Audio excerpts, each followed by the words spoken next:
দেখুন, বিএলওদের ক্ষোভ, পর্যবেক্ষককে ঘিরে ধরে বিক্ষোভ, শাসকের ধর্নার ডাক, বিরোধীর হুঙ্কার, এসব আলোচনায় তো অবশ্যই আসবো।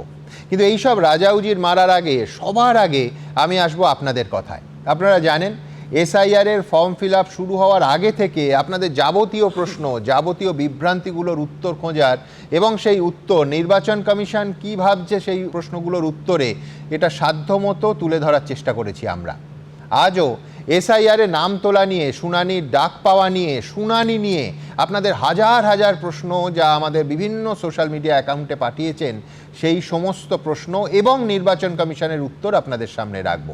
আজ এনুমারেশন ফর্ম জমা দেওয়ার শেষ দিনে সেই সব প্রশ্ন নিয়ে নির্বাচন কমিশনের উত্তর আমরা আবার আরেক দফায় নিয়ে এসেছি এবং এই অনুষ্ঠানের শুরুতেই আপনাদের যে প্রশ্নগুলো সবথেকে বেশি ভাবাচ্ছে, মানে যেগুলো কমন প্রশ্ন, তার কয়েকটার উত্তর একটু দেখে নেব।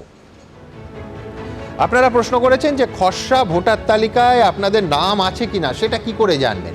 নির্বাচন কমিশন বলছে দুটো ইমেল আইডি তারা দিয়েছেন, voters.eci.government.in এবং westbengalceo.westbengalgovernment.in। এই ওয়েবসাইটে খসড়া ভোটার তালিকা প্রকাশিত হবে। ইসিআই নেট অ্যাপেও এই তালিকা দেখা যাবে। এছাড়া বিএলওর কাছ থেকে আপনারা জানতে পারবেন যে খসড়া ভোটার তালিকায় আপনাদের নাম আছে কিনা। 8টা স্বীকৃত রাজনৈতিক দলকেও খসড়া ভোটার তালিকার সফট কপি দেওয়া হবে। সেখান থেকেও আপনারা জেনে নিতে পারেন আপনাদের নাম সেই খসড়া ভোটার তালিকায় আছে কিনা। এরপর সবথেকে বেশি আসা কমন প্রশ্ন ছিল, খসড়া ভোটার তালিকায় আপনার নাম যদি না থাকে, তালিকায় নাম খুঁজে পেলেন না, তাহলে কি করবেন।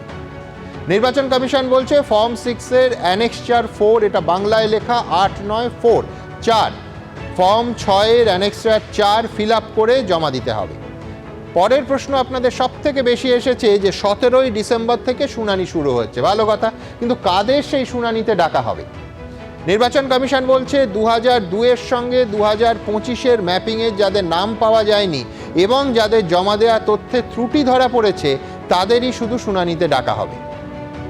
পরের প্রশ্ন ছিল যে শুনানিতে কিভাবে ডাকা হবে, ফোন করে, SMS-এ নোটিফিকেশন পাঠিয়ে নাকি স্পিড পোস্টে নোটিশ পাঠিয়ে। নির্বাচন কমিশন বলছে আপাতত বিএলওরা বাড়ি বাড়ি গিয়ে শুনানির নোটিশ পৌঁছে দেবে। পরের প্রশ্ন ছিল যে এনুমারেশন ফর্মের নিচে 2002-এর অংশ যারা পূরণ করতে পারেননি তারা কি সবাই শুনানিতে ডাক পাবেন। নির্বাচন কমিশন বলছে হ্যাঁ, তাদের প্রত্যেককে, তাদের সবাইকে শুনানিতে ডাকা হবে।